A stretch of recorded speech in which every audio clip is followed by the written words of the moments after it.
Hey everyone, welcome back to Twinnjas 英会話。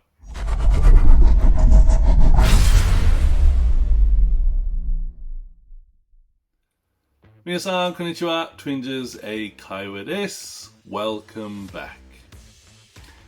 今日のワンポイント熟語、イディオム、レッスンは To be handy。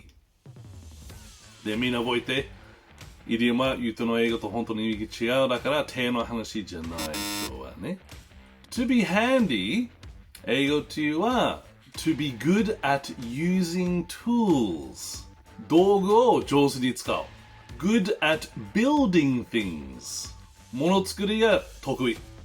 Also good at making repairs 修理が得意。それは人の話。物の話それもできる。handy。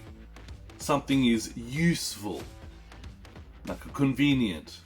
便利なものという日本語はね。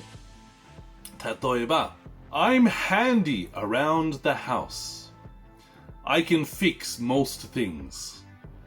私は家のものを直すが得意です。で、もう一つ。Joe is handy.When it comes to computers ジョーはコンピュータに関しては便利です。で、最後は My new folding bicycle is very handy 私の新しい折りたたみ自転車はとっても便利です。